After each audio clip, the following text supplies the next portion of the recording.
अजय, तुम अंदर जाकर देखते क्यों नहीं? अरे मामूली सा बेहोशी का केस है और इतनी सारी मशीनों पे बच्चे को उठा के रखा है। अगर तू नहीं जाना चाहता तो मैं चला जाता हूँ बेटा। मैं प्लीज पापा, कैसे बच्चों जैसी बातें कर रहे हैं आप? एक तो पहले ही इतना टेंशन है। आप यहाँ आइए, आइए शांति से बैठिए यहाँ पर। डॉक्टर साहब, कैसा है मेरा करण? देखिए, हम अपनी तरफ से पूरी कोशिश कर रहे हैं और इसके अलावा मैं और कुछ नहीं कह सकता। Excuse me. आप लोग करण की फैमिली है? जी हाँ। एग्जैक्टली क्या हुआ? हर साल छुट्टियों में मेरा बेटा करण अपने दादा दादी के पास भोपाल जाता है। इस बार भी वही उसे छोड़ने आ रहे थे जब ये हादसा हुआ। एक्चुअली इंस्पेक्टर साहब, अजय और करण तो ये चाहते थे कि हम लोग प्लेन से वापस आए। टिकट भी बुक थी। मैंने ही जिद की थी ट्रेन से चलने के लिए।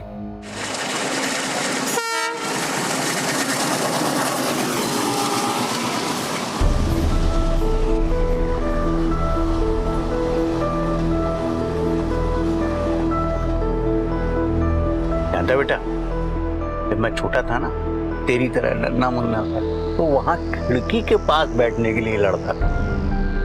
अरे तू है कि बाहर देख ही नहीं रहा है?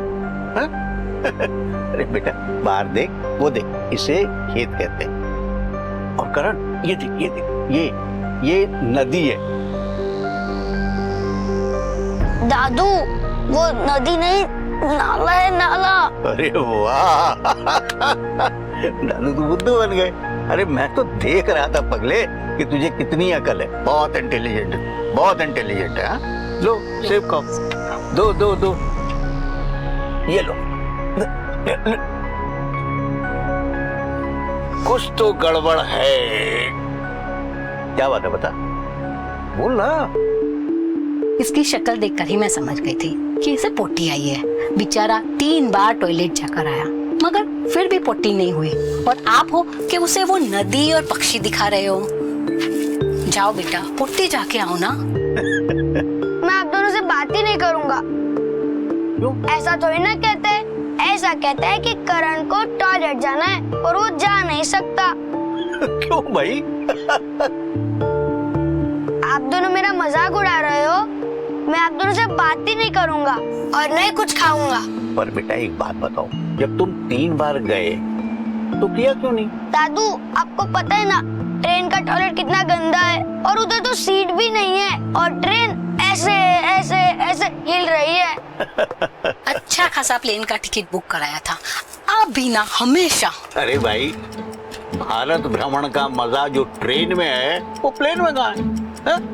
और करण को भी तो ये सब देखना चाहिए ना। क्यों बेटा, जो अपनापन ट्रेन में है तो तुम्हारे प्लेन में कहाँ है?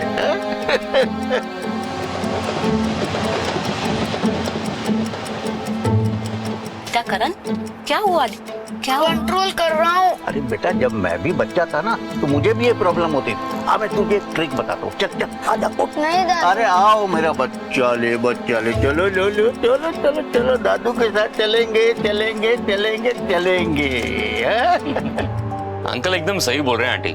मतलब जिसने इंडिया के ट्रेन से सफर नहीं किया वो क्या जिंदगी देखा। मतलब यहाँ कैसे बोले तो एकदम फैमिली जैसा लगता है ना एटमॉस्फेयर। आपको पता है मैंने काफी सारे दोस्त बना लिए ऐसे ट्रेन के सफर में। बड़ा डिफरेंट होता है ट्रेन का सफर। चुक चुक गाड़ी चुक ये दादी, दादी मुझे एप्पल दो।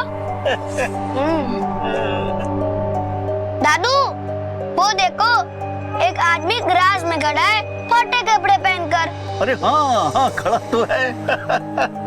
देखो कैसा खिलखिला रहा है।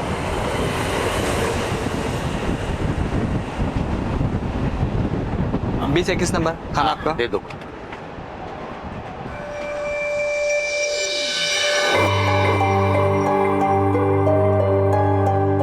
जल्दी खिलाओ ना दादी। अरे ये तो मैंने देखा ही नहीं। अरे वाह, लीजिए आप लोग भी। नहीं आप खाओ, आप खाओ। खाने के बाद तो मीठा लगेगा ना। हमारे पास है ना ये खीर है। अरे अंकल जी, क्या वो पानी जैसा खीर खाएंगे अंकल? ये घर के देसी घी के बने लड्डू है, हमारी मौसी के हाथ के। खाएंगे तो मजा आ जाएगा। देखिए लीजिए। हाँ बेटा आप भी लो। हाँ thank you uncle. Thank you aunty जी।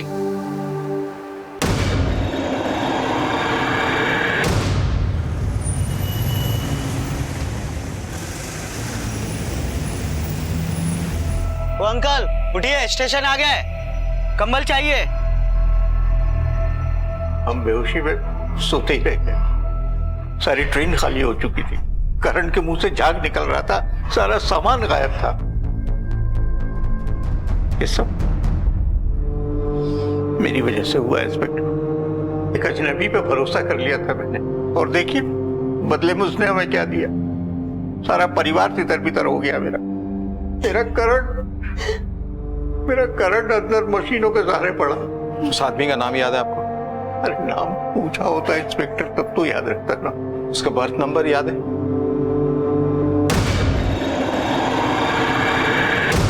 अच्छा, वो याद। जिंदगी एक यात्रा है, एक जर्नी है, पर सरल सपाट सड़क नहीं। कहीं ऊबड़ खाबड़, कहीं हिचकोले, कहीं कच्ची, कहीं पक्की। और कभी कभी तो ऐसे मोड़ आ जाते हैं कि अगर आप सतर्क ना रहें तो सीधे खाई में जा गिरें, या फिर सामने से आती तेज रफ्तार गाड़ी से ही टकरा जाए। 8 साल का करण भी एक यात्रा पर निकला था, एक सुखद यात्रा पर एक अनजाने मोड़ पर कुछ ऐसा हुआ कि एकाएक होश उड़ गए।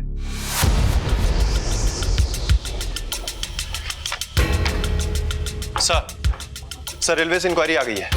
ये देखिए, इसी आईडी से उसने ऑनलाइन टिकट बुक किया था सर। सुनील दीक्षित, पनवेल।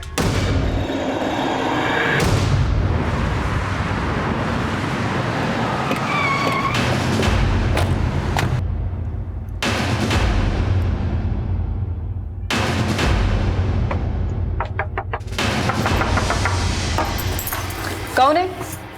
सुनील दीक्षित कहाँ है? तो साहब अंधेरी गया है उधर। कोई तो इंटरव्यू ऐसा बोल के गया मेरे को। क्यों साहब, कोई गड़बड़ हुआ क्या? कुछ किया क्या वो? भोपाल क्या करने गया था? भोपाल में इंटरव्यू के लिए गया था। उधर मौसी भी रहती है ना, तो बोला कि दोनों काम हो जाएगा। बहुत इंटरव्यू देता है ना। अंधेरी कब गया? क्या लगता है वो तुम्हारा? मेरा आदमी लगता है साहब। अंधेरी आज सुबह गया, बोला कि भोपाल का नौकरी तो जमा नहीं उतना, लेकिन इधर का नौकरी जरूर जमेगी। बहुत खुश था साहब, और किधर से तो जुगाड़ करके 25,000 रुपया भी लेके गया है। 25,000? नंबर दो उसका। 99। The number you have called is currently switched off. Sir ये नंबर तो स्विच ऑफ है। वो साहब उसका ना फोन का बैटरी चार्ज नहीं हो पाया था, इसके लिए बंद आ रहा होगा। और वो ट्रेन में भी चार्ज नहीं कर पाया, फिर घर में भी तो 2 मिनट के लिए आया ना, तो उतना ही देर चार्ज किया वो। अंधेरी में कहाँ गया वो? बोल के नहीं गया मेरे। उसका फोन आया तो हमें बताना, और तुम दोनों शहर छोड़ के जाने की कोशिश मत करना। हो सर। चलो, कुछ लोगों को सिविल में यहाँ रख दो, 24 घंटे नजर रखो इन पे। इसका फोन ट्रैक करो, सर्विलेंस पे डाल दो, पड़ोसी से ही पता करो, कुछ ना कुछ तो मिलेगा। Okay sir. अपराध की तस्वीर चाहे कितनी ही घिनौनी क्यों ना हो, लेकिन अपराधी का छल, उसका नकाब अक्सर बहुत आम होता है। इसीलिए तो वो बड़ी आसानी से भीड़ में खो जाता है। दीक्षित का परिवार था, बीवी थी, एक आम औसत जिंदगी का संघर्ष था, लेकिन इस वक्त वो लापता था और पुलिस ने उसके घर के इर्द गिर्द पहरा डाल दिया था। 48 घंटे गुजर गए थे, लेकिन इंटरव्यू के लिए निकला आदमी अब तक घर नहीं लौटा था। हो ना हो उसे पुलिस के आने की खबर मिल गई थी। कहां था दीक्षित इस वक्त? और अगर उसे पुलिस की खबर मिल गई थी तो यह खबर उसे किसने दी थी? उसकी पत्नी ने। क्या बोला था तूने? तेरा पति इंटरव्यू देने को गया है? कितना टाइम लगता है इंटरव्यू देने में? देख, अगर तू पुलिस को बेवकूफ बनाने की कोशिश करी है तो याद रखना, बहुत बुरी तरह से फंसेगी तू। भाई क्यों बेवकूफ बनाएंगी साहब? भाई तो खुद ही से 2 दिन से ढूंढ रही है। कल रात को पुलिस स्टेशन में उसका लापता होने का रिपोर्ट भी ले गई। मैं तो खुद ही आपको हाथ जोड़ के विनती करती साहब, मेरे पति को ढूंढने में मेरा मदद करो। वो तो हम ढूंढ लेंगे, जहां भी छुपा है वो, लेकिन अगर अपनी मर्जी से आया तो इसमें उसकी भलाई है। समझ रही ना तू? आपको समझने में कोई तो भी मिस्टेक हो रहा है साहब। मेरा पति बहुत सीधा है, आप किसी से भी पूछ लो, किधर भी मालूम कर लो साहब। वो तो हम मालूम कर ही लेंगे, बस तुमको जितना बताया है उतना याद रखना, इसी में तुम दोनों की भलाई है।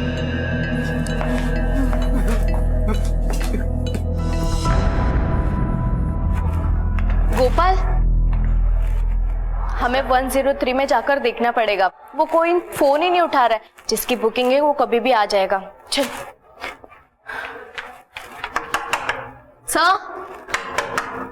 Sir, sir, I am so sorry sir.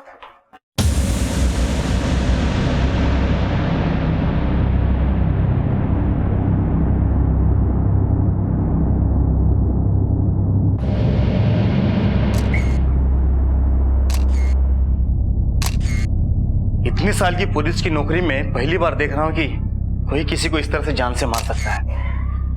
ये आदमी है या आदमी की शक्ल में कोई वैशी दरिंदा? सर, सब जगह देख लिया लेकिन कहीं कुछ नहीं मिला। मैडम, आपके रिकॉर्ड में होगा ना कि ये रूम किसने किसके नाम से बुक किया? कोई आईडी प्रूफ? जी सर, सुनील दीक्षित। सुनील दीक्षित देशमुख, सारे पुलिस स्टेशन में इसका नाम और फोटो सर्कुलेट करवा दो। कहीं ना कहीं किसी ना किसी पुलिस स्टेशन में इसका क्रिमिनल रिकॉर्ड जरूर होगा। लौकर। ये सब कुछ मेरी वजह से हुआ है। मैंने ट्रेन को इसलिए नहीं चुना था कि मुझे करण को ट्रेन का एक्सपीरियंस करवाना था, बल्कि ट्रेन को इसलिए चुना था क्योंकि मुझे प्लेन में बैठने में डर लगता था। और देख लो उसका नतीजा। प्लीज अपने आप को ब्लेम मत कीजिए, आप परेशान मत हो, सब ठीक हो जाएगा। डॉक्टर, क्या हुआ? Doctor, he is sinking.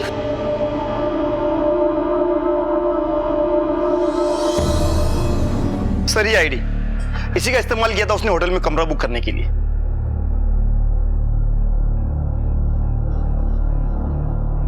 और इसी आईडी का इस्तेमाल करके उसने टिकट भी बुक किया था। ये सुनील दीक्षित एक ही आदमी है जिसने ट्रेन में रॉबरी की और होटल में उस औरत और उस बच्ची का कत्ल किया। सर, यही इंफॉर्मेशन देने के लिए मैं आपके पास आया था। अब तो ये केस आप ही देख रहे हैं। लेकिन सर, एक बात समझ में नहीं आ रही है कि ये सुनील दीक्षित जो अब तक खुला घूम रहा है, उसके बारे में हमें इंफॉर्मेशन क्यों नहीं मिली अब तक? वो इसलिए शिंदे कि हमने इसे जितना शातिर समझा था ना, उससे कहीं ज्यादा शातिर है ये। इंफॉर्मेशन भी मिलेगी और पकड़ा भी जाएगा। सावंत सर, इस फोटो को पुलिस स्टेशन के अलावा भी हर जगह सर्कुलेट करवा दो। हर स्टेशन, हर होटल, हर गली मोहल्ले में, हर जगह चिपकाओ। Okay sir.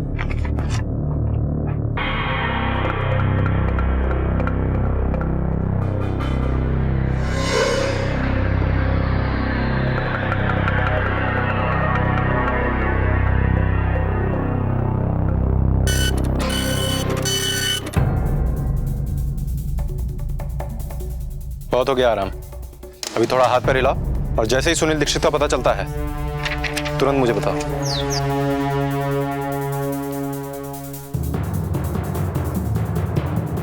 ठीक है, जा। सलाम साहब। जा।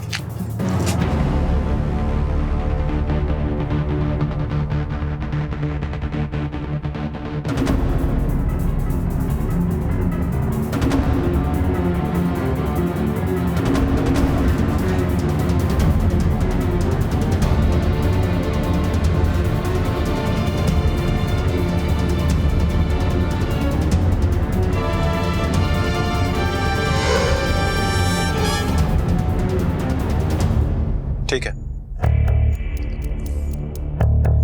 सर, 5 दिन हो गए, हमने अपने सारे एफर्ट लगा लिए लेकिन उस सुनील दीक्षित का कुछ पता ही नहीं चला। और होटल की सीसीटीवी फुटेज नहीं मिल पाई है। उस दिन कैमरे की सर्विसिंग हो रही थी। सर, समझ में नहीं आ रहा है कि उसे जमीन निकल गई या आसमान खा गया।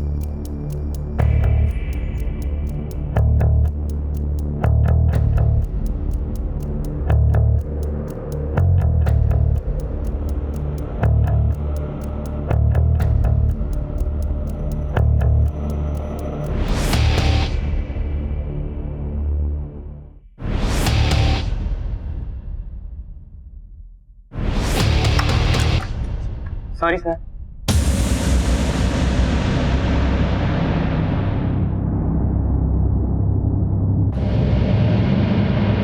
चलते चलते रास्ता भटक जाना एक यात्रा की प्रवृत्ति, उसका नेचर होता है। लेकिन घूम फिरकर जहां से चले थे वहीं पहुंच जाना, ये एक चौंका देने वाला मंजर है। और कुछ ऐसा ही मंजर इस वक्त पुलिस के सामने था। उनका एकमात्र सस्पेक्ट, 2 हत्याओं और एक ट्रेन डकैती का जिम्मेदार इस वक्त खुद मौत की आगोश में था। जिस आरोपी का सूत्र पकड़कर पुलिस इस केस को सुलझाने की फिराक में थी, वो इस वक्त खुद एक सवाल बनकर औंधे मुंह उनके सामने पड़ा हुआ था। जाहिर था ये खतरनाक खेल कोई और ही खेल रहा था। कौन था वो ट्रेन में था, होटल में था, और दीक्षित की मौत के पीछे मकसद लूट या हत्या या फिर कुछ और, लेकिन इन तीनों वारदातों में कुछ तो एक जैसा था।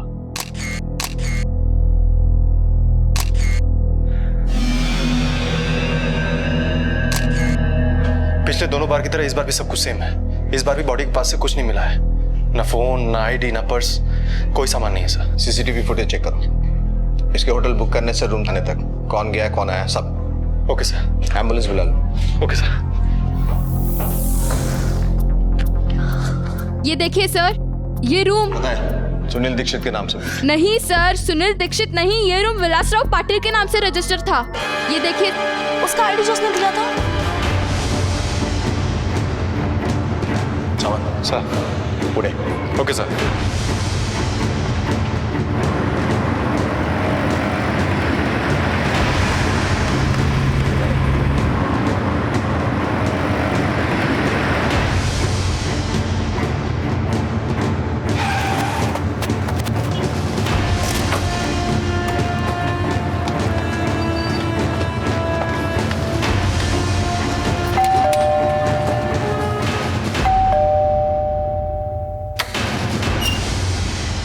विलासराव कौन है? मिक्स विलासराव पाटिल। क्या बात है? अब ये बता कि मुंबई के 2 स्टार होटल में क्या कर रहा था तू, और ये भी बता कि तू सुनील दीक्षित को कैसे और कब से जानता है। मैं किसी सुनील दीक्षित को नहीं जानता, और मुंबई में होटल में मैं रूम क्यों बुक करूं? मेरे बहुत सारे रिश्तेदार हैं वहां पे। रिश्तेदारी पूछने के लिए नहीं आए। दीक्षित को होटल पे क्यों बुलाया था? उसका खून क्यों किया? और बिजली के तार से लोगों को मारने का तरीका कहां से सीखा तुमने? आप सीधी तरह से मुंह खोलेगा, हम खुलवाएंगे तो ज्यादा तकलीफ होगी। काय झालंय?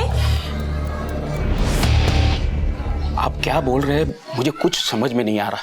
आप किस दीक्षित की बात कर रहे हैं? और ये 2 स्टार होटल का नाम मैं पहली बार सुन रहा हूं। तुम्हारी आईडी है ना? इसी आईडी से होटल बुक किया था। अब क्या बोलेगा? याद नहीं आ रहा? लेके चलो इसको। चल एक मिनट। इंस्पेक्टर, अभी मुझे सब कुछ याद आया। 2 महीने पहले मैं भोपाल से पुणे आ रहा था। तो क्या काम करते हैं भाई साहब पुणे में? हाँ, मेरा बिजनेस है। अच्छा, किस चीज का? गारमेंट्स का। अच्छा, अरे गारमेंट्स का तो रनिंग धंधा है एकदम। चलता है, अभी ऊपर नीचे होता ही रहता है। अरे भाई साहब दौड़ता है गारमेंट्स तो। नहीं, मैं भी अपना ये बिजनेस करने का सोच रहा था। अच्छा, 40 के 4 संतरे। अरे संतरे वाला, ओ संतरे वाला, इधर इधर। 40 के 4 संतरे। 4 लूट रहे हो तुम पब्लिक को। अरे साहब, इतना माल महंगा आ रहा है आगे से। बारिश नहीं हुआ ना, संतरा ही नहीं है मार्केट में। चलो 4 दो। ये लो, आओ घूम के देता हूँ पैसा। 40 के 4 लीजिए ना, आप भी लीजिए। नहीं आप। अरे लीजिए, मैं लेता हूँ। अरे लीजिए ना।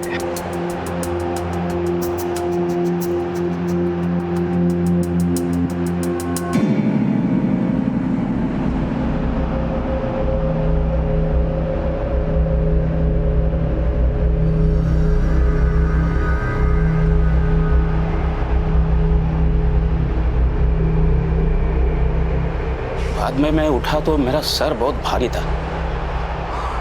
फिर मैंने देखा तो मेरी घड़ी, मेरी अंगूठी, पॉकेट, मेरी आईडी, मेरा पूरा सामान गायब था। यहाँ तक कि उसने मेरा मोबाइल का चार्जर तक नहीं छोड़ा। फिर ट्रेन से उतरकर मैंने जाकर मेरे सामान की FIR दर्ज करवाई। है क्या?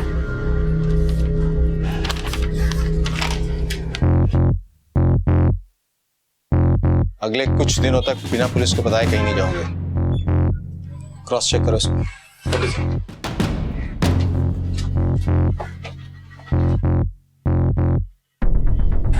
इसके घर के बाहर भी एक कांस्टेबल सिविल में लगवा दो। 24 घंटे निगरानी रखो। Okay sir.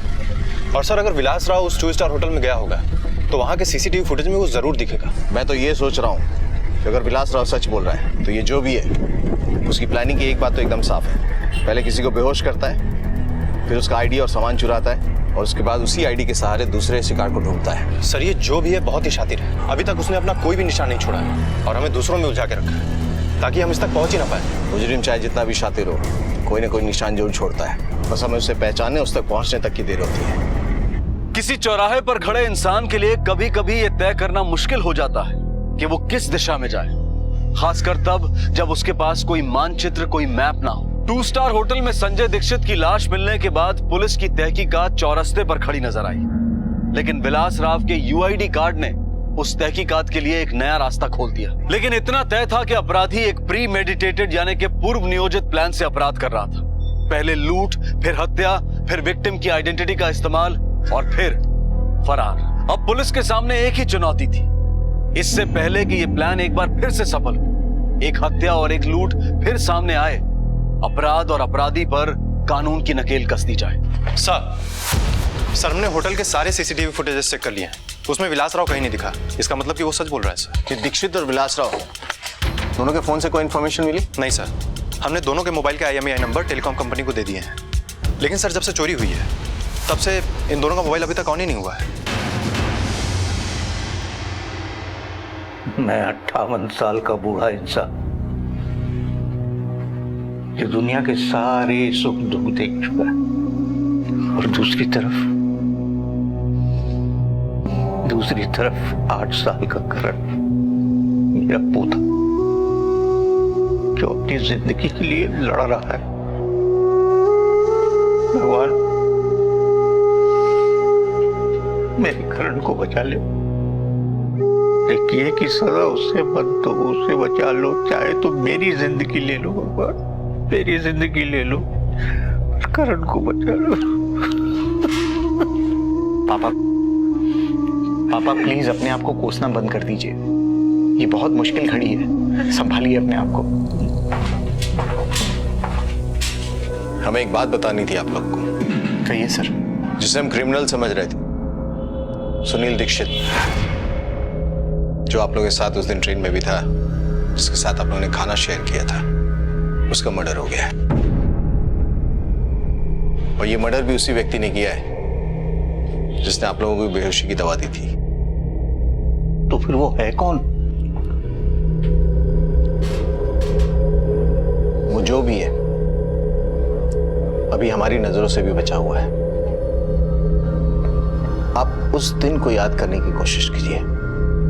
उस वक्त वो आप लोग के साथ ट्रेन में ही मौजूद था। कोई ऐसी बात जो आप बताना भूल गए हो। देखिए, हमारे लिए छोटी से छोटी बात भी बहुत अहमियत रखती है। लक्ष्मी, तुम्हें कुछ याद आ रहा है जो मैं उस दिन के बारे में कुछ बताना भूल गया हूं? कुछ भी? कोई बात, कोई गाना, कोई आवाज, बहुत सारे लोग थे उस दिन। उनकी बातें, उनकी हरकतों को याद करने की कोशिश कीजिए। कोई ऐसा व्यक्ति था जो आपके करीब आने की कोशिश कर रहा था, या ऐसी कोई भी बात। और मुझे याद आ रहा है, उस दिन हम सब ने कुल्फी भी खाई थी। 10-10 रुपए कुल्फी, एक केसर मलाई कुल्फी, एक कुल्फी, एक कुल्फी। अरे कुल्फी वाले, इधर इधर। आया सर। मलाई मार के दो। ले लो साहब। अरे भाई कुल्फी वाले, 3 कुल्फी हमें भी दे देना। नहीं, मैं 2 कुल्फी दूंगा, 2 कुल्फी। ओहो, 2 ले 4। अरे 2 का 4 ये ले भाई। लो बेटा, लो, ये लो। ये लीजिए भाई साहब, आप भी लीजिए। जी नहीं, मैं अरे लीजिए साहब। अब भी मेरा बुखार उतर रहा है, अभी थोड़ा सर्दी भी है, कुल्फी खाऊंगा तो गला जम जाएगा। आप लोग लीजिए। अच्छा ठीक है, ये 1 2 3, हाँ लो बेटा, ये लो। हाँ, एक केसर मलाई पिस्ता वाले कुल्फी। क्या आप वहां जितने भी लोग मौजूद थे उन्हें देखेंगे तो पहचान लेंगे? मसलन जिसने कुल्फी वाले को आवाज दी थी, या वो कुल्फी वाला? हाँ, मैं पहचान लूंगा, देखूंगा तो जरूर पहचान लूंगा।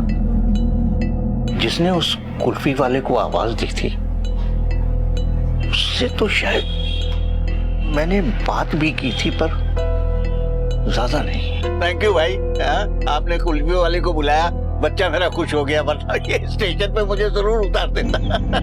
अरे थैंक यू की क्या बात है अंकल जी, बच्चा खुश हो गया ना बस। मैं उसे पहचान लूंगा, देखूंगा तो पक्का पहचान लूंगा। सावन सर, इन्हें लेके पुलिस स्टेशन चलते हैं। होटल की जितनी भी फुटेज इन्हें दिखाते हैं, अगर इनमें से कोई भी व्यक्ति वहां मौजूद था जिन्हें ये पहचान ले तो हम उसके गिरबान तक पहुंच सकते हैं। Right sir.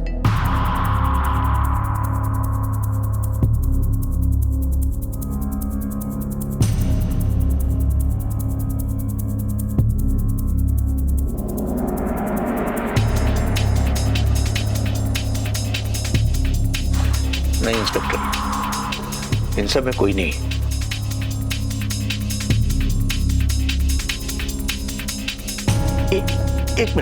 एक मिनट स्टॉप।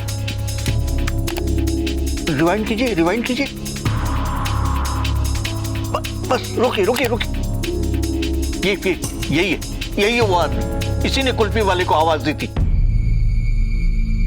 और इसे ही मैंने थैंक यू बोला था। ये सावंत सर, इसकी तस्वीर निकलवाओ और हर पुलिस स्टेशन भेजो। पूरे शहर में इसकी तस्वीर लगवाओ, कोई भी जगह छूटनी नहीं चाहिए। Okay sir. हमें पता करना है ये आदमी कौन है और कहाँ रहता है। Right sir. एक minute sir, railway reservation chart भी चेक करो, इसका बर्थ नंबर पता करो। सर ऐसा भी तो हो सकता है ना कि इसने किसी और की आईडी से टिकट बुक कराया हो सकता है, but we can't leave any chance. Okay sir. Ajay, मैंने उसे पहचान लिया बेटा, जिसने हमारे करण को यहाँ तक पहुंचाया ना बेटा, हॉस्पिटल तक। हाँ, मैंने उसे पहचान लिया। मैंने पुलिस को भी उसका चेहरा, उसकी पहचान बता दी। अब जल्दी ही उसे अपने किए की सजा मिल जाएगी और हमारा करण बहुत जल्दी ठीक हो जाएगा, बहुत जल्दी ठीक हो जाएगा। कोई फर्क नहीं पड़ता वो उसे पकड़े या छोड़ दे, करण अब कभी ठीक नहीं हो पाएगा।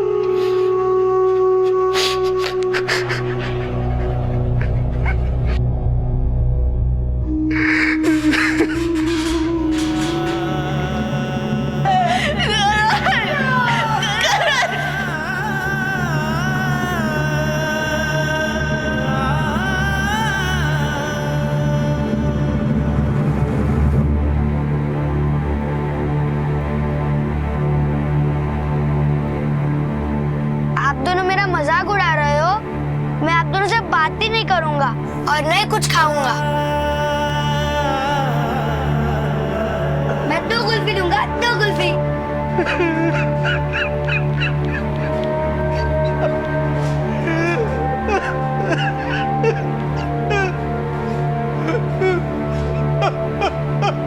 यात्रा का मकसद है मंजिल, और अगर मंजिल ना मिले तो यात्रा बेमानी है। और अगर राह में कोई हमसफर खो जाए तो कुछ पलों के लिए यात्री और रास्ते दोनों अंधकार में डूब जाते हैं। हॉस्पिटल में जिंदगी और मौत के बीच जूझते मासूम करण ने आखिर दम तोड़ दिया। उसकी मौत ने उम्मीद की रोशनी में जीते उसके परिवार, खासकर उसके दादा को सदमे के अंधकार में डुबो दिया। अभी अभी तो दादा ने सीसीटीवी फुटेज में असली मुजरिम को पहचाना था और उन्हें लगा था कि अब ये सिर्फ केस ही नहीं सुलझेगा बल्कि करण भी अपने घर लौट आएगा। और पुलिस की तहकीकात भी अब सही अंजाम की तरफ चल पड़ी थी। पर करण की तरफ आती मौत को कोई नहीं रोक सका, लेकिन कई और मासूमों की तरफ बढ़ते उस शातिर अपराधी के कदमों को पुलिस शायद अब रोक सकती थी। सर, विलास राव के मोबाइल पर हरकत हुई है, उसी नंबर पे जिसका IMEI नंबर हमने टेलीकॉम कंपनी को दिया था। सर, फोन 2 दिन पहले एक्टिव हुआ है, वो भी 5 मिनट के लिए। उन 5 मिनटों में हजारों मैसेजेस आए हैं सर, ज्यादातर कंपनी के प्रोमोशनल मैसेज। मतलब हमारे मतलब का कुछ भी नहीं मिला है सर, उन मैसेजेस में से एक मैसेज केबल कंपनी का भी था। ये रहा उसका एड्रेस। अपना पुराना हिसाब मांग रहा था, वरना कनेक्शन काट देता। सर, मोबाइल फोन भी इसी लोकेशन पे ऑन हुआ है, नायगांव ईस्ट। इसको पहचानते हो?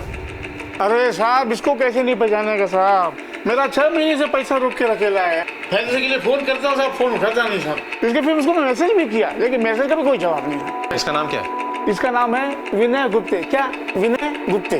एड्रेस बताओ। अरे ये बाजू में देता हूँ सबको, लिख के देंगे क्या आपको? हाँ बिल्कुल लिख के देता हूँ साहब, आपको मैं लिख के देता हूँ साहब। बहुत लोचा करता है साहब, बहुत लिचड़ आदमी है साहब, एकदम फटा फैला है साहब। हाँ साहब, देता है, बहुत खोज के देता है साहब। इसको सजा देंगे ना साहब आप, तो मेरे को दिल में बहुत ठंडा लगेगा साहब। मेरा भी पैसा खा के बैठा है। ये लीजिए साहब, ये। Thank you.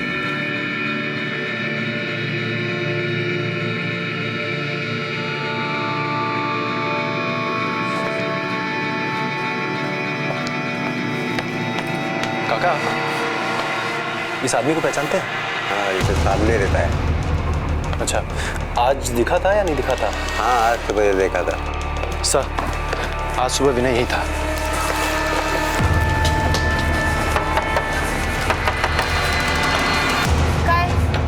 Police police police का को इधर? इसे पहचानती हो? हाँ साहब, मेरे जीजू हैं। कहाँ है? साहब जीजू और दीदी गांव को गए हैं, 15 दिन हो गए हैं, 8-10 दिन में आ जाएंगे। 15 दिन से गए हैं? तो तुम यहाँ उनके घर में क्या कर रही हो?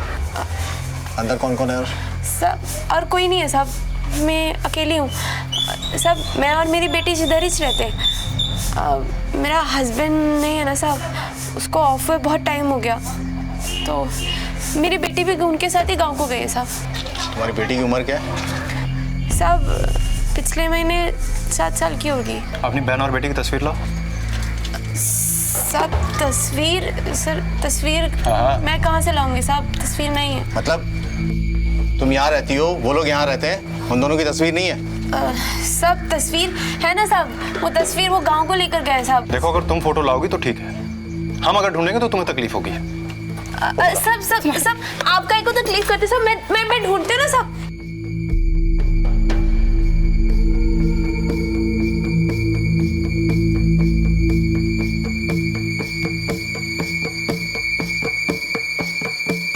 सर, ये तो उन्हीं दोनों की तस्वीर है जिनकी लाश मरियम होटल में मिली थी। क्या जानते हो इनके मर्डर के बारे में? साहब काय बोलते तुम ही? ये मेरी बेटी और मेरी बहन दोनों गांव गए हैं, 8-10 दिन में आ जाएंगे। 10 दिन में आ जाएंगे ना? तो फिर पड़ोसी क्यों बोल रहे हैं कि विनय को कल शाम में भी देखा था और आज सुबह भी? ऐसे नहीं बोलेंगे, इसको ट्रीटमेंट चाहिए, अरेस्ट कर इसको। अरे साहब मैं कुछ नहीं की साहब, मैं बता दी साहब, मैं कुछ नहीं की, आई शपथ मैं कुछ नहीं की साहब। जो किया मेरा जीजा किया साहब, वो जो बोला करने को बस मैं वो की। अब मुझसे एक गलती जरूर हो गई साहब कि मैं उससे प्यार करती हूँ साहब, और बाकी आई शपथ साहब मैंने कुछ नहीं किया। तेरी वजह से 2 लोगों की जान गई और तू कहती है तूने कुछ नहीं किया, जिसमें तेरी एक अपनी बहन थी और तेरी बेटी। तेरे पास सिर्फ एक रास्ता है, पुलिस की मदद कर और अपनी सजा कम करवा। बोल, क्या बोलती है?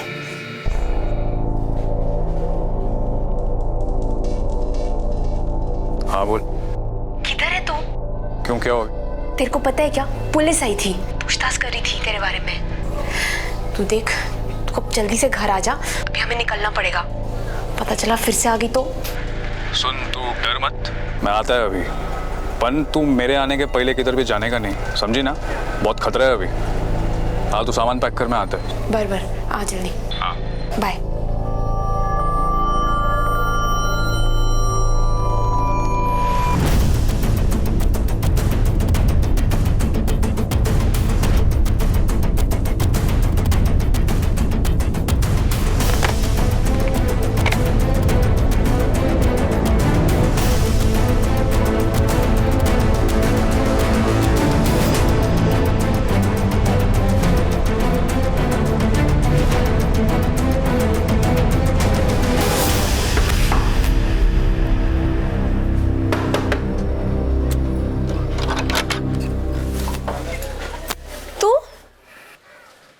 क्या कर रहा है?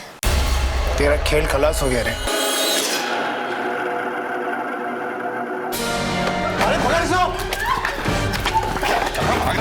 कहाँ भाग रहा?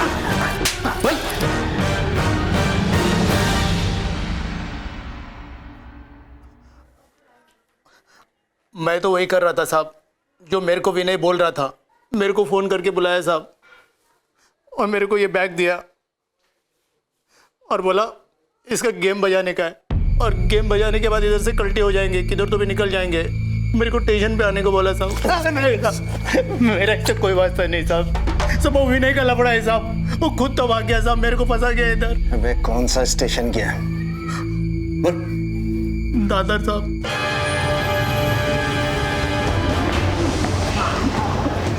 मुकेश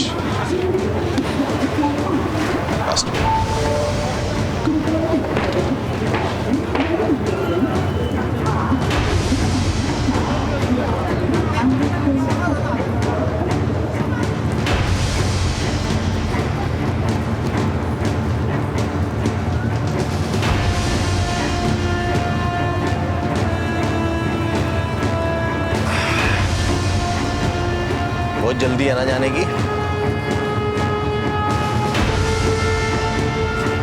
संतरा नहीं खाएगा क्या तू?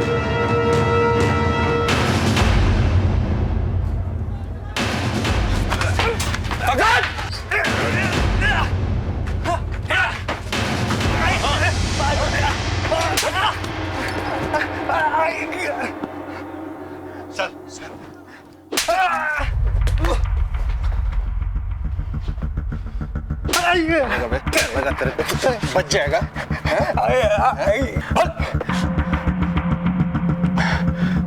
साहब सोनम मेरी बीवी की छोटी बहन है।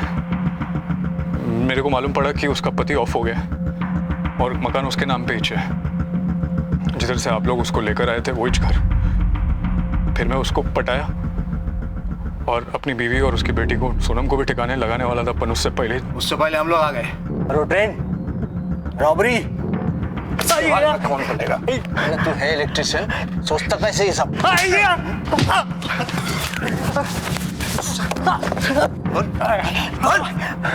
साहब हम इंजेक्शन से फ्रूट के अंदर बेहोशी की दवाई मिलाते थे। शक नहीं होता था लोगों को कि स्टेशन पे बिकने वाले फल में भी बेहोशी की दवाई हो सकती है। लोग खुशी खुशी खरीद के खा जाते थे और जब वो बेहोश हो जाते थे तो मैं उनका सारा सामान लेकर चला जाता था। और मलाई के जिस डब्बे में हम कुल्फी मिलाते थे उसके अंदर बेहोशी की दवाई होती थी, इसलिए आज तक हमको कोई पकड़ नहीं पाया। ये सब तो समझ में आया। सुनील दीक्षित को क्यों मारा तूने? वो अपनी गलती से मारा साहब। मैं सिर्फ उसे बेहोश करना चाहता था, लेकिन उसने कुल्फी नहीं खाई। आप भी लीजिए। जी नहीं, मैं अरे लीजिए साहब। अब भी मेरा बुखार उतरा है, अभी थोड़ा सर्दी भी है। कुल्फी खाऊंगा तो गला जम जाएगा। मेरे को बस उसका आईडी चाहिए था।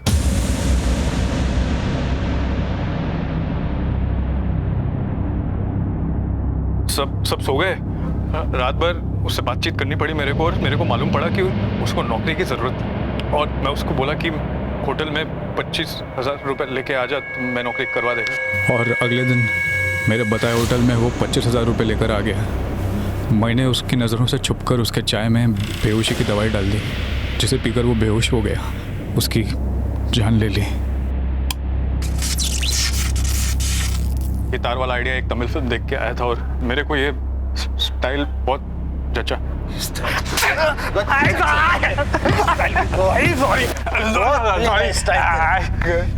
सॉरी साहब। तेरे जैसे जल्लाद को तो सीधा फांसी पे लटकाना चाहिए।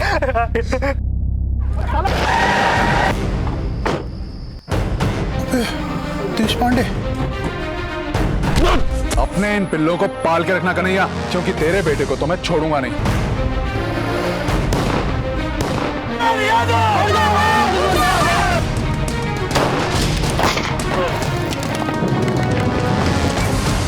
जाओ जाकर कह दो अपने उस एसपी से कि उसकी टक्कर यादव के साथ है, कन्हैया लाल यादव।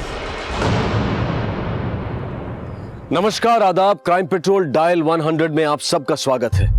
इस हफ्ते हम सेलिब्रेट कर रहे हैं उन जांबाज पुलिस ऑफिसर्स की बहादुरी को जो अपनी ड्यूटी, अपना फर्ज निभाते हुए एक मिसाल कायम कर गए और सही मायने में हीरो बन गए। ठीक उसी तरह जिस तरह से इतिहास में दर्ज है एक नाम जिन्हें गर्व से हम कहते हैं बाजीराव पेशवा। और इस ऐतिहासिक किरदार को फिर से जिंदा कर देने वाले कलाकार आज हमारे साथ हैं, जिनका नाम है रणवीर सिंह, जो आज इन जाबाजों की कहानी सुनाने में मेरा साथ देंगे।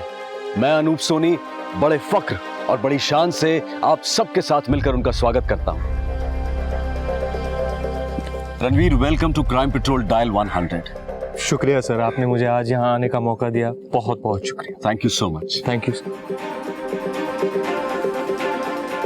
मैं बहुत खुश हूं कि मुझे असल जिंदगी के उन हीरोज की जबरदस्त कहानियों को आप तक पहुंचाने का मौका मिला है, जिन्होंने अपने फर्ज को सिर्फ समझदारी और सूझबूझ से ही नहीं बल्कि सरफरोशी की तमन्ना लेकर निभाया और हमारे सामने इनकलाबी मिसाल बन गए। आज का एपिसोड ऐसे ही एक जाबाज पुलिस ऑफिसर को डेडिकेटेड है, एसपी सचिन देशपांडे। कई खतरनाक अपराधियों, ड्रग और कोल माफिया का खात्मा करने के बाद उनकी पोस्टिंग अब बेगूसराय में हुई थी और यहां उनके लिए सबसे बड़ी चुनौती थी महिलाओं की सुरक्षा।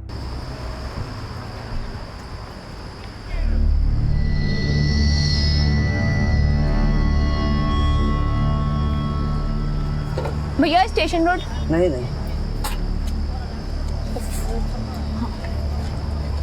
भैया स्टेशन रोड नहीं जाना है। अरे भैया देख रहे हो इतना लेट हो गया, चलो ना भैया। वहां से आते समय भाड़ा नहीं मिलता। हाँ मम्मी, हाँ ठीक है, चलिए मैं रखती हूँ।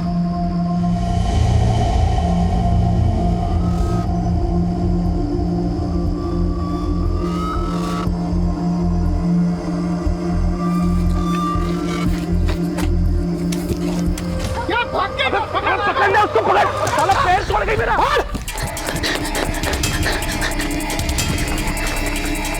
अबे भाई पकड़ उसको। अबे भाई, अरे मुझे लग रहा उधर से गई है। पकड़ पकड़, चल। हेलो, कुछ गुंडे मेरे पीछे पड़े हुए हैं, मुझे प्लीज बचा लीजिए। मैं डाक बंगले रोड पे हूँ।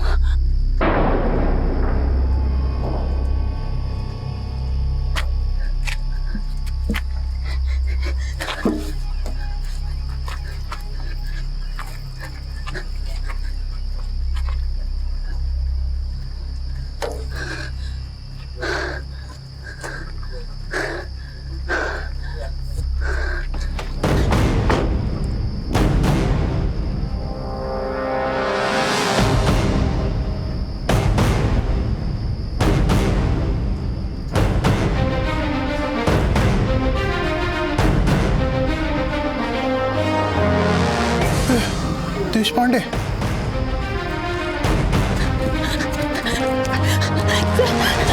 अच्छा वो आप आ गए। ये लोग मेरे साथ जबरदस्ती करने की कोशिश कर रहे थे सर। अब तुम बिल्कुल सेफ हो। रुक तेरी। अरे समझाइए क्या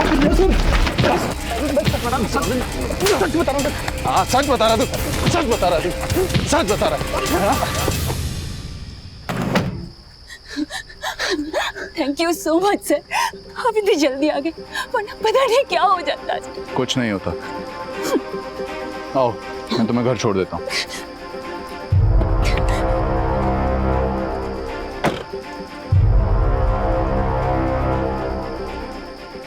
आपको देखकर ऐसा लग रहा होगा कि मौका वारदात पर पहुंचा ये ऑफिसर लड़की का कोई दोस्त या रिश्तेदार होगा, लेकिन ऐसा नहीं था, बल्कि महिलाओं के रक्षक बनकर उभरे एसपी सचिन देशपांडे, जिनका पर्सनल मोबाइल नंबर बेगूसराय की हर लड़की के मोबाइल फोन बुक में था, जो कि उन्होंने खुद दिया था। और कोई भी लड़की या औरत बेझिझक किसी भी वक्त उन्हें उनके पर्सनल मोबाइल पर कॉल कर सकती थी।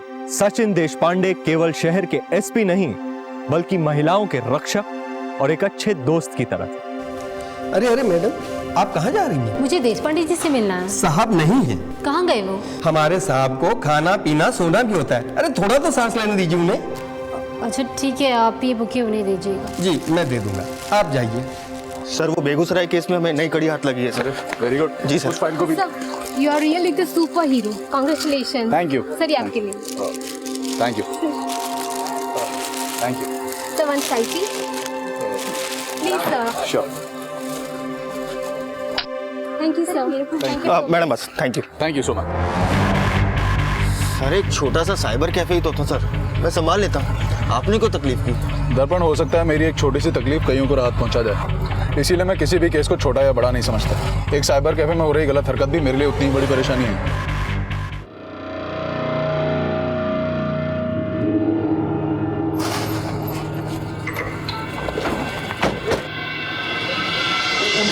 क्या चल रहा है? रंगीन फिल्म चल रही है। देख अंदर देख, सबको देख दर्पण। क्या क्या क्या ये क्या है? लाइन में लगाओ। माफ करना सर, आज के बाद ऐसा बिल्कुल नहीं होगा। चुप। अब दोबारा तेरे साइबर कैफे में ये सारी हरकतें होते देख लिया ना मैंने, तो तुझे भी ऐसी एक वीडियो में बैठा दूंगा मैं। नहीं होगा सर, बिल्कुल नहीं होगा। माफी मांगो। दोबारा ऐसा मत करना। सर एक बात समझ नहीं आई, आपने इन्हें वीडियो देखते पकड़ा भी लेकिन अरेस्ट नहीं किया। हम चाहते तो इन्हें अरेस्ट करके अच्छा सबक सिखा सकते थे सर।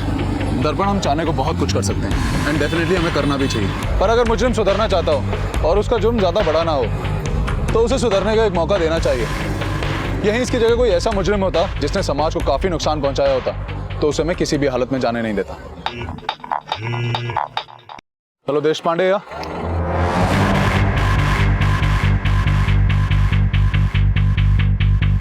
सर बहुत दिन से कोशिश कर रहे थे इन सबों को पकड़ने का हम। कौन से कॉलेज के हैं? AN college. घर वालों को खबर कर दिया है, आते ही होंगे। खोलो सर। हवलदार। हाँ भाई। सर माफ कर दो सर, हम तो मस्ती कर रहे थे सर, हम तो मस्ती कर रहे थे सर। अरे चल दूर हट। बाहर लेकर आई। चल चलना, चल खड़ा रहा। तुम सब कॉलेज के स्टूडेंट्स हो इसीलिए छोड़ रहा हूँ। FIR नहीं कर रहा तुम्हारे खिलाफ, वरना करियर खत्म हो जाएगा एक एक का। पर तुम लोगों को वो सजा जरूर मिलेगी जो हर स्कूल कॉलेज के बच्चों को सुधारने के लिए दी जाती है। चलो उठक बैठक स्टार्ट करो। भाई शक्ल क्या देख रहा है, स्टार्ट कर। चलना। शर्म आ रही है? साहब क्या हुआ? ये राज हमारा बेटा, हमें फोन आया था, इसने कुछ बदमाशी की सर। लड़कियां छेड़ रहे थे ये तीनों। हम इन्हें लड़कियों की इज्जत करना सिखा रहे हैं। काश ये काम आपने घर पे सिखाया होता। साहब हम आपको पूरा भरोसा दिलाते हैं, आगे से इसकी कोई कंप्लेंट नहीं आएगी। प्लीज इसे छोड़ दीजिए। माफी मांग, माफ कर दीजिए सर प्लीज। गुप्ता जी। हाँ सर। छोड़ दीजिए ना। जी सर। प्रिया, मुझे तुमसे बात करनी है। हाँ बोलो दीपक। आओ ना इधर एक मिनट साइड में। और बताओ कैसी हो? मैं ठीक हूँ, तुम बताओ। अरे प्रिया, मैंने तुम्हारी एक वीडियो देखी, क्या कमाल की एक्टिंग करती हो तुम। हाँ, लेकिन तुम्हारा जो को एक्टर है ना, तुम्हें सूट नहीं कर रहा था। कौन सी वीडियो? वो स्किट कंपटीशन वाली ना? तुमने लास्ट ईयर की वीडियो देखी है? लास्ट ईयर वाली नहीं, लास्ट नाइट वाली स्किट। Last night? हाँ, ये देखो।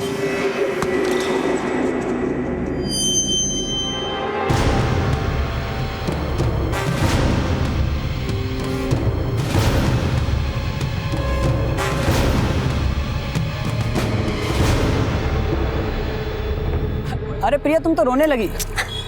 अरे मैं दोस्त हूँ तुम्हारा, कोई दुश्मन थोड़ी हूँ जो वीडियो में सबको दिखा दूंगा। अरे मैं तो चाहता हूँ ये दोस्ती कुछ और खास हो जाए, नहीं समझी? देखो प्रिया, मैं तुम्हारी ये वीडियो किसी को नहीं दिखाऊंगा, लेकिन एक शर्त पर। कैसी शर्त? शर्त यह है प्रिया कि मैं तुम्हारी मूवी के पार्ट 2 का हीरो बनना चाहता हूँ। वही घर, वही वक्त, वही बिस्तर और वही तुम। बदलेगी तो सिर्फ एक चीज़, तुम्हारा हीरो। इसे धमकी समझो या सलाह, फैसला तुम्हें करना है। मैं तुम्हारा आज रात इंतजार करूंगा।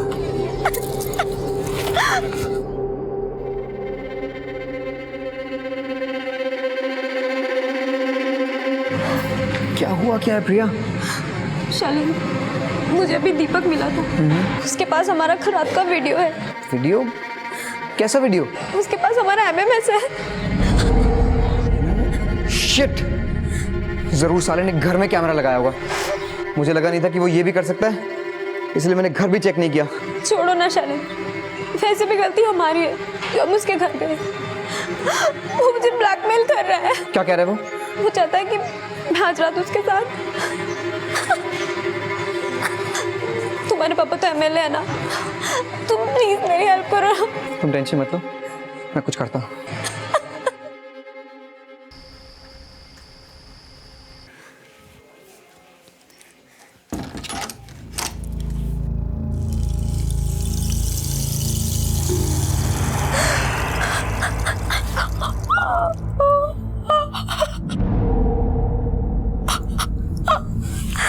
शर्त यह है प्रिया कि मैं तुम्हारी मूवी के पार्ट 2 का हीरो बनना चाहता हूँ।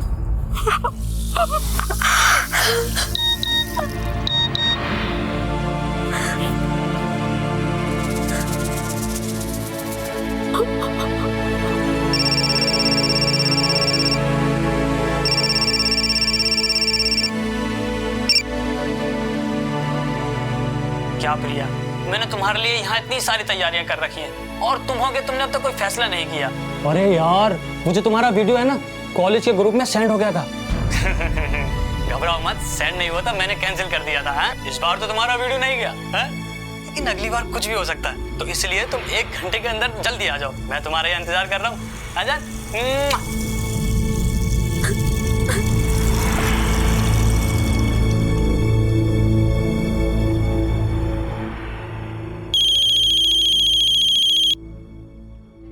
हाँ प्रिया बोलो। दीपक का मुझे अभी कॉल आया था। तुम्हारी से बात हुई क्या? वो मुझे धमकी दे रहा है कि अगर मैं उसके पास नहीं गई तो वो ये वीडियो सबको फॉरवर्ड कर देगा। प्लीज तुम कुछ करो ना। प्रिया मैंने उससे बात की है, वो साला पागल हो गया है। तुम एक काम करो, तुम उसके घर पहुंचो। मैं भी वहीं पहुंचता हूँ, दोनों उसके पैरों पर गिर जाएंगे, हो सकता है वो मान जाए। पर शैलेंद्र, अब कोई और रास्ता नहीं है प्रिया। तुम वहाँ पहुँचो, मैं बस आता हूँ।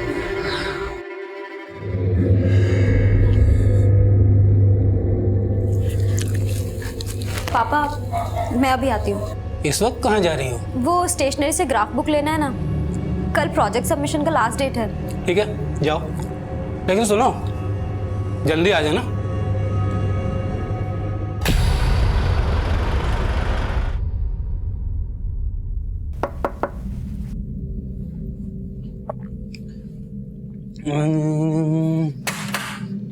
अरे वाह प्रिया, तुम आ गई। सुबह से तुम्हारे ही वेट कर रहा था, तुम्हारी याद में तुम्हारी वीडियो देख रहा था। आओ अंदर आओ। नहीं, पहले ये बताओ शैलेंद्र कहाँ है? प्रिया मैं यही हूँ, अंदर आ जाओ। शैलेंद्र, इसको बोलो ना वो वीडियो डिलीट करने के लिए। क्यों? मेरे माथे पे क्या सी लिखा है? जो तुम कहोगी मैं डिलीट कर दूंगा। देखो ना ये क्या बोल रहा है। प्रिया अब वैसे भी एक रात में तुम्हारा क्या बिगड़ जाएगा? हाँ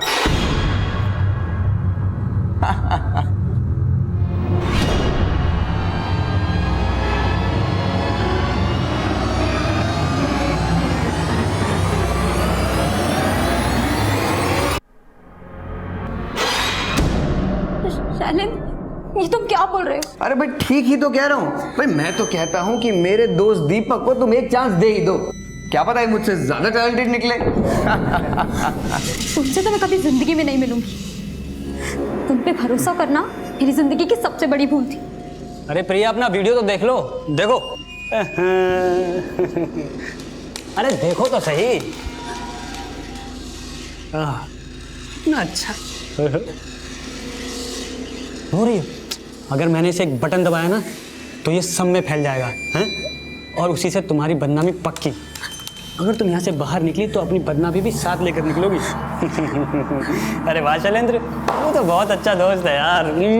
कमाल कर दिया यार आज तूने। चलो चलो डांस करते हैं थोड़ा सा, है? Come on Priya, come on come on.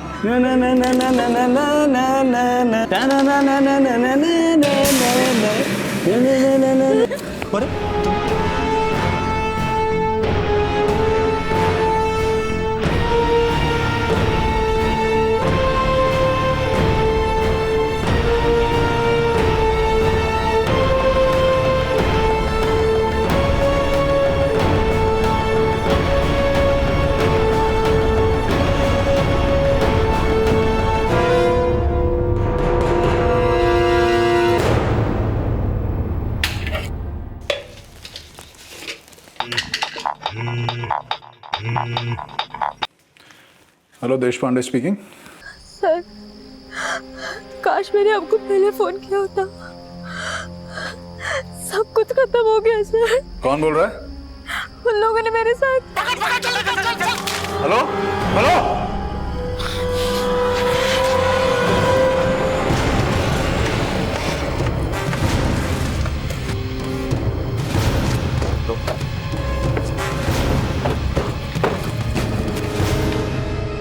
Sir, location यही थी? हाँ सर, इसी लोकेशन से फोन आया था सर, और वो किसी प्रिया सिंह के नाम से रजिस्टर्ड है सर। इस प्रिया सिंह की सारी कॉल डिटेल्स मुझे चाहिए। तुम उधर जाके देखो, तुम वहां देखो, और आसपास के सारे इलाकों में छान मारो। हो सकता है किसी ने उसे आसपास देखा हो। जी सर।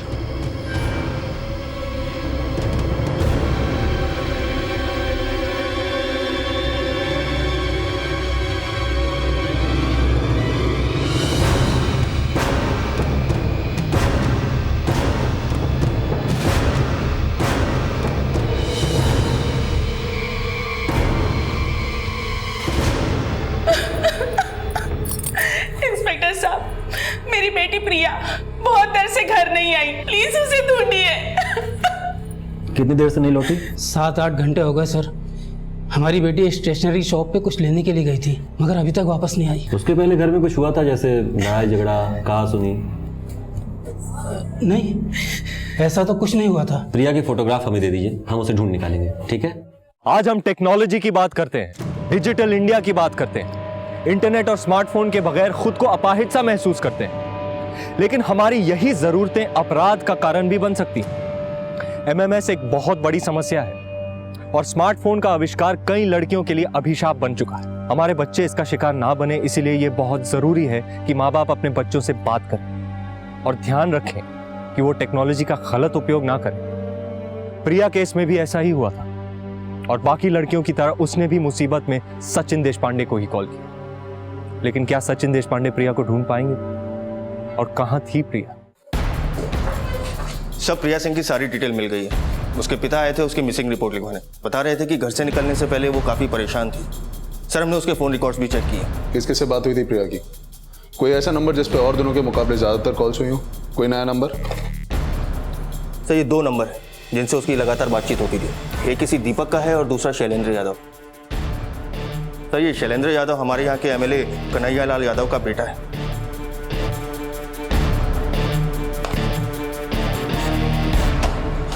सर हमने कुछ नहीं किया। सर सच में कुछ नहीं किया सर। शैलेंद्र अगर क्लास में नहीं है तो है किधर? सर हमें नहीं मालूम, वो मूवी के लिए गया होगा। तुम्हारी मूवी हम बनाते हैं।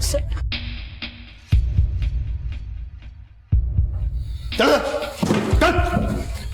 तुम लोगों की कॉल डिटेल्स आ चुकी हैं। कल रात तुम्हारी भी लोकेशन वही थी जो प्रिया की थी। बताओ क्या किया तुम लोगों ने उसके साथ? बोलो। सर हमने कुछ भी नहीं किया। नहीं सर, हमें कुछ नहीं पता। सर मैंने कुछ नहीं किया। हमने कुछ नहीं किया सर। सर हमने कुछ नहीं। सर बता दो। सर बता दो। सर बता दो। सर बता दो। सर बता दो। सर बता दो। सर प्रिया कल रात मेरे घर पे आई थी। वो शैलेंद्र की गर्लफ्रेंड है सर। शैलेंद्र हमें रोज बताता था कि उन दोनों के बीच क्या क्या होता है सर, इसलिए हम सब ने शैलेंद्र के साथ सर शर्त रखी थी कि वो उसे सेड्यूस करे और फिर हम सब ने उसके साथ क्या किया? सर रेप किया सर हमें कहाँ मिलेगा शैलेंद्र? कॉलेज में सर फर्स्ट लेक्चर में मिला था, उसके बाद नहीं दिखा सर।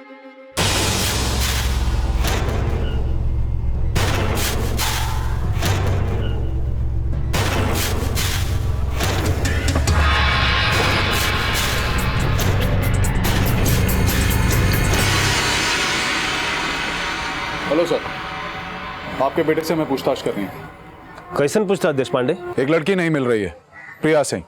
वो आपके बेटे की गर्लफ्रेंड थी। आपके बेटे के करीबी दोस्तों ने बयान दिया है कि शैलेंद्र ने ही उसे अपने दोस्त के यहाँ बुलाया था, फिर उसके साथ गैंगरेप किया गया।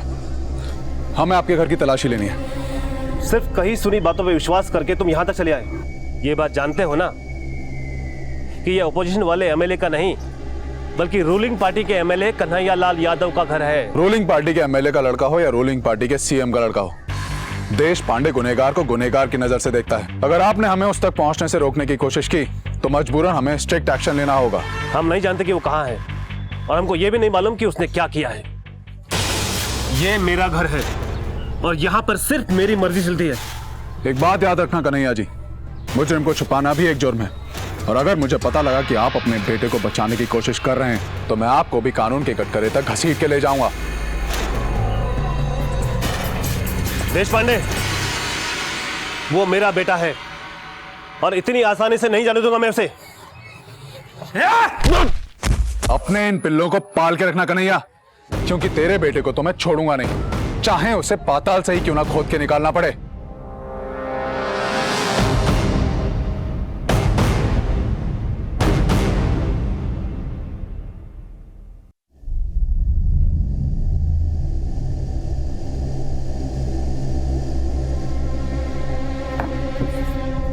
इधर तू मेरे सालों की मेहनत बर्बाद करके रहेगा। देशपांडे आया था, धमकी देकर गया कि तुझे छोड़ेगा नहीं। अरे कोई प्रसाद की तरह अपनी गर्लफ्रेंड को बांटता है किसी को? पापा दिमाग घूम गया था, सोचा नहीं था कि इतना बड़ा हो जाएगा। कम से कम इतना तो सोच लिया होता कि तुम्हारी इस हरकत से मेरी कुर्सी और इमेज पे कितना बुरा असर पड़ेगा। सोचा नहीं था, बेवकूफ कहीं का। जी मालिक। हाँ देवेश, एक काम करो, शैलेंद्र के दोस्त जो पुलिस कस्टडी में हैं उनके घर जाओ फौरन, उनके माँ बाप से मिलो, उनसे बात करो, जितना पैसा हो सकता है उतना पैसा उनके मुंह पर मारो, खरीद लो एक एक को, चाहे कुछ भी हो जाए शैलेंद्र का नाम नहीं आना चाहिए कहीं पर। अरे मालिक आप बिल्कुल चिंता न कीजिए, मैं 24 घंटे के अंदर आपको गुड न्यूज देता हूँ।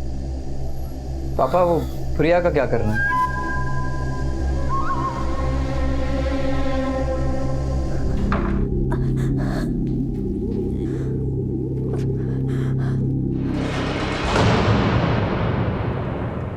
आपके खानदान का एक ही चिराग है और वो भी नाम रखे हैं दीपक। तो आप क्या चाहती हैं कि खानदान का चिराग बुझ जाए? अरे माँ हैं आप चाहती हैं क्या? नहीं ना, प्यार से समझा रहे हैं, मान जाओ। नहीं मारेंगे बम ना तो पूरा घर धुआं धुआं हो जाएगा। अगर शैलेंद्र बाबू के खिलाफ कोर्ट में गवाही दिया तो खत्म कर देंगे सबको। आई बात समझ? मनीष बाबू ना शैलेंद्र बाबू का दोस्त है, लेकिन ऐसी दोस्ती कौन काम की कि शैलेंद्र बाबू फंस जाए। अब मनीष को बाबू को समझाइए कि अगर शैलेंद्र भैया के खिलाफ कोर्ट में गवाही देंगे तो उनको हो जाएगी जेल, फालतू में खून खराबा मच जाएगा। और विक्रम ना तुम्हारा बड़ा भाई तुमको बहुत प्यार करता है, तुम उसको समझाओगे ना तो मान जाएगा। उसको बोलो शैलेंद्र बाबू खिलाफ गवाही ना दे।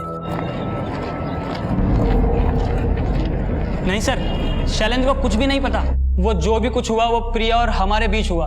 प्रिया खुद आई थी उस रात हमारे घर पे पार्टी करने के लिए। सर हमने उसका रेप नहीं किया था, ये सब कुछ प्रिया की मर्जी से ही हो रहा था।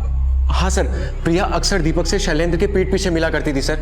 आप चाहें तो उस घर के अड़ोसी पड़ोसी से पूछ सकते हैं। और तो और वो दीपक के साथ सब कुछ कर चुकी थी सर, और उसने उस रात हम सब के साथ भी सब कुछ किया सर। वो ऐसी ही थी सर, इसमें हमारी कोई गलती नहीं है सर।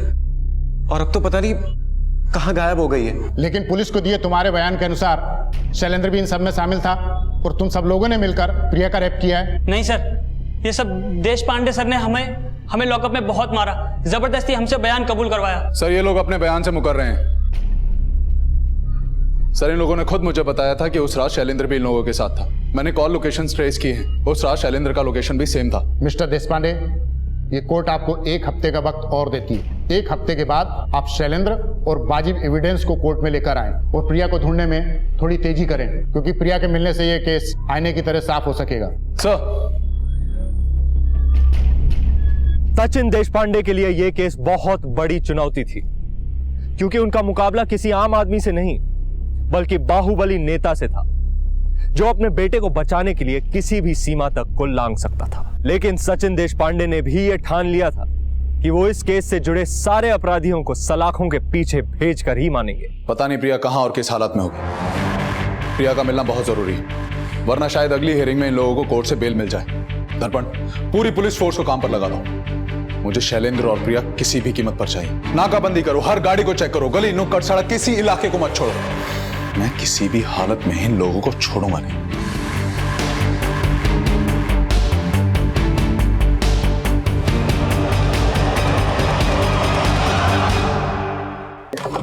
सर मैंने एमएलए यादव की सारी हिस्ट्री निकाल ली, काफी रंगीन कारनामे रहे हैं इसके।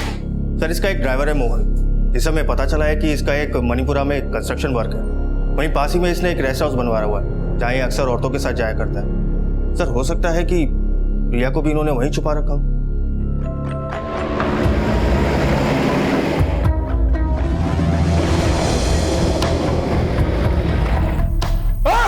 रुक!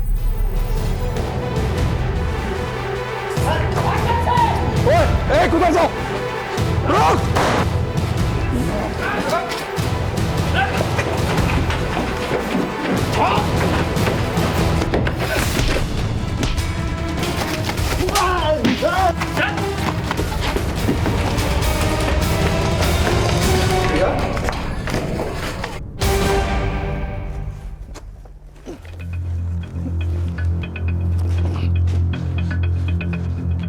अभी कुछ दिन पहले संदेहास्पद रूप से गायब हुई प्रिया पुलिस को आज मिल गई है। हम आपको याद दिला दें कि ये वही केस है जिसमें कि रूलिंग पार्टी के एमएलए कन्हैया लाल यादव के बेटे शैलेंद्र यादव का भी नाम आया है। ये केस शहर के एसपी देशपांडे के हाथ में है और आज खुद उन्होंने प्रिया को ढूंढ निकाला है। हम आशा करते हैं कि देश की बेटी प्रिया जल्द से जल्द ठीक हो जाए, क्योंकि इस केस में उनकी गवाही की बहुत जरूरत है।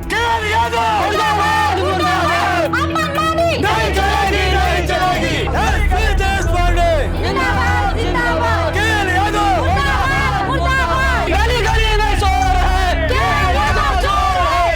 प्रिया इस वक्त ज्यादा कुछ कहने की हालत में नहीं है। प्रिया ने ही मुझे बताया है कि शैलेंद्र यादव ने उसके भरोसे का फायदा उठाकर उसे दीपक के फ्लैट पर बुलाया था। उन्होंने उसका एमएमएस बनाया और उसे मजबूर किया वहां आने के लिए। उन लोगों ने एक एक करके प्रिया के साथ रेप किया। फिर उसके बाद शैलेंद्र ने भी उसके साथ रेप किया। जिस वक्त प्रिया ने मुझे ये सब कुछ फोन पर बताना चाहा, उस वक्त शैलेंद्र के पिता एमएलए कन्हैया लाल यादव के लोगों ने उसे वहां से उठाया और अपने रेस्ट हाउस लेके गए। जब उन्हें लगा कि प्रिया उनके लिए एक बड़ा खतरा बन चुकी है, तब उन लोगों ने उसको मारने की कोशिश भी की।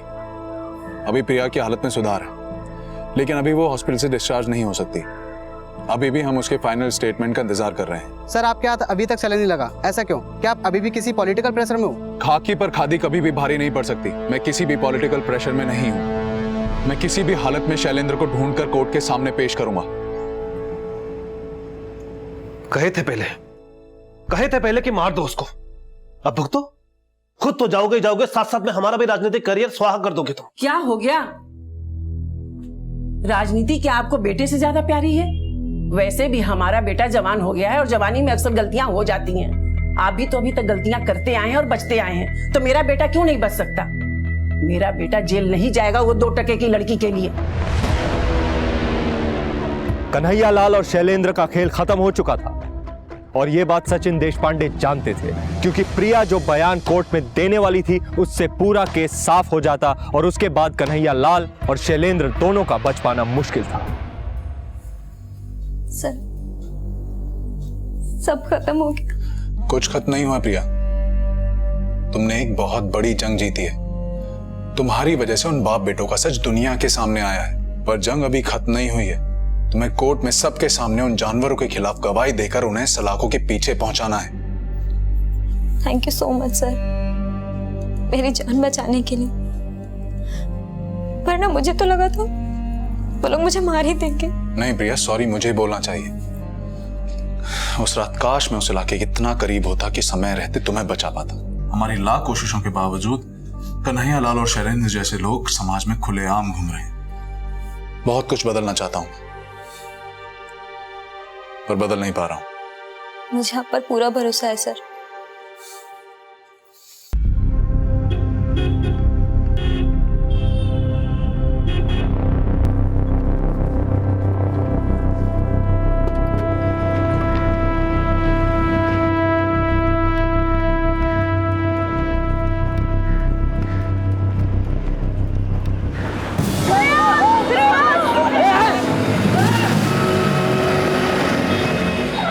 बाइक वाले आदमी ने प्रिया को गोली मार दी। जल्दी से जल्दी प्रिया को हॉस्पिटल पहुंचाओ। जी सर।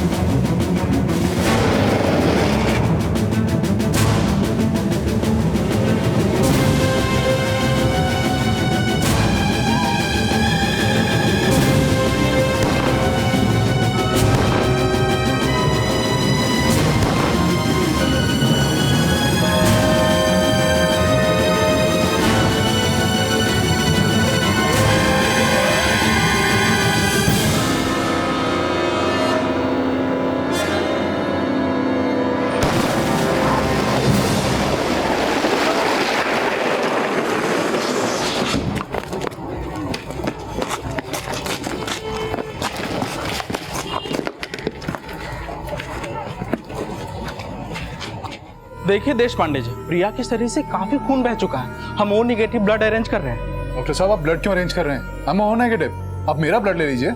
गुड, आइए।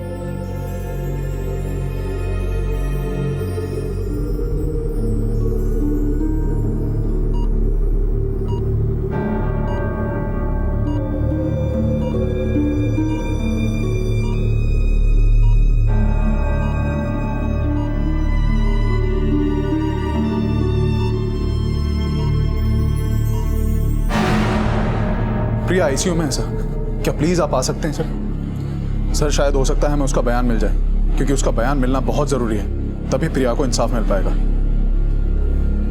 Thank you so much sir. आइए सर। प्रिया, प्रिया बताओ तुम्हारे साथ क्या हुआ था?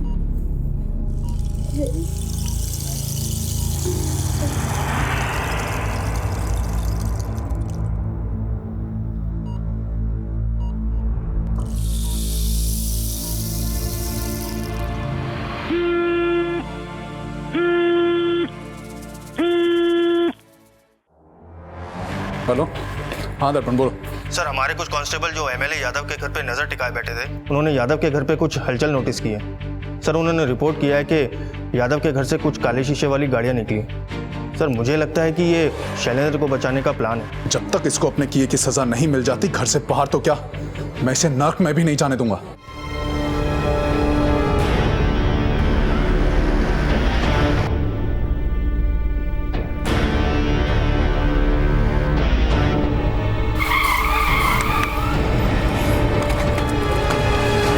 नीचे खोलो, शीशा खोलो। 12। क्या हुआ इंस्पेक्टर? सर, हमारे पास ऑर्डर है आपकी गाड़ी चेक करने के।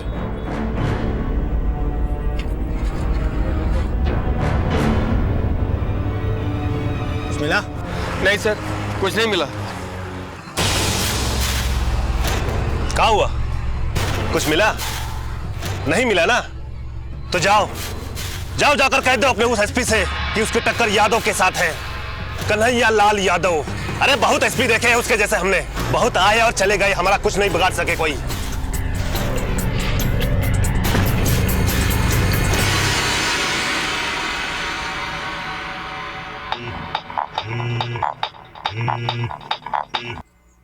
हाँ सर, ये यादव तो बहुत चालाक निकला, खुद गाड़ी लेके निकला है ताकि हमें चकमा दे सके। फिर भी आपके ऑर्डर के हिसाब से हमने 2 कांस्टेबल छोड़ दिए उसके घर पे नजर टिकाने के लिए। उन कांस्टेबल्स को बोलो कि वो आराम करें, क्योंकि ये शैलेंद्र नाम का चूहा किसी और ही बल से निकला है।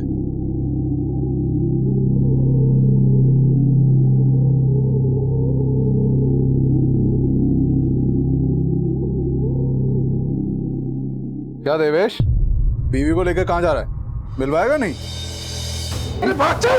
हाँ भाग। रुक शैलेंद्र, रुक।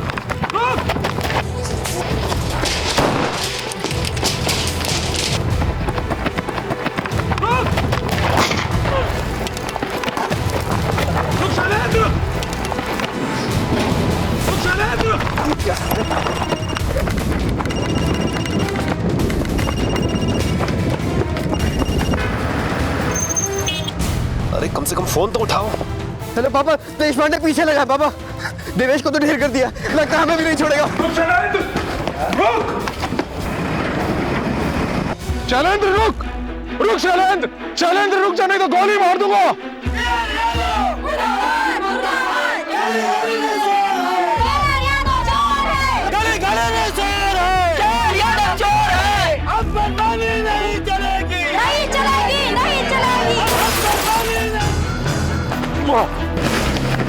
लड़की को छेड़ता है, लड़की को शेयर कर, दोस्तों को शेयर करेगा। चल तुझे नंगा करके ले चलता हूँ, चल। प्रिया ने मुझे खुद बयान देकर कहा है कि उसके साथ जो भी घटना हुई वो शैलेंद्र यादव के इशारे पर हुई। उस रोज खुद शैलेंद्र ने उसे दीपक के घर पर बुलाया, जहां पर इन सारे लड़कों ने मिलकर उसके साथ बलात्कार किया। शैलेंद्र यादव ने प्रिया का अश्लील वीडियो भी बनाया। ये कोर्ट शैलेंद्र यादव, दीपक और उनके बाकी सारे साथियों को प्रिया के साथ बलात्कार करने पर आईपीसी की धारा 376 के तहत 5-5 साल की सजा सुनाती है। इन लोगों ने प्रिया का एमएमएस बनाकर उसे ब्लैकमेल करने की कोशिश भी की। इसके लिए आईपीसी की धारा 292 के तहत इन्हें 3-3 साल की सजा सुनाई जाती है। साथ ही शैलेंद्र यादव और कन्हैया लाल यादव, इन दोनों ने प्रिया को जान से मारने की कोशिश की। इसके लिए आईपीसी की धारा 307 के तहत दोनों को 2-2 साल की सजा सुनाती है। ये अदालत प्रिया के साथ हुई घटना पर अपनी संवेदना व्यक्त करती है। तो आखिरकार प्रिया को इंसाफ मिला। एसपी देश पांडे ने जिस चुस्ती और फुर्ती से इस केस को सॉल्व किया है, उसी चुस्ती और फुर्ती से कोर्ट ने आज अपना फैसला सुनाया। प्रिया के सम्मान को एसपी देश पांडे ने आज फिर से वापस दिलाया। आशा है कि प्रिया जल्द से जल्द रिकवर करे और एक आम जिंदगी की फिर से शुरुआत करे। Excuse me.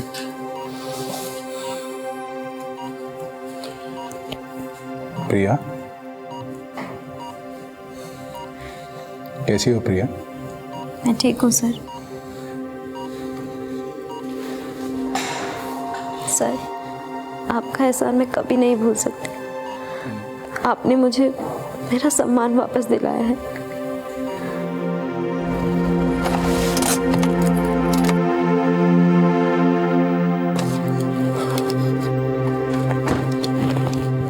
सर जय हिंद सर। जय हिंद। बाहर कैसे खड़े हो सारे? सर हमने सुना है आपने यहाँ से ट्रांसफर ले लिया। सर पूरे डिपार्टमेंट, पूरे शहर के दिल में आपने एक आग पैदा कर दी, वो आग जिससे यादव जैसे लोग जलकर खाक हो गए।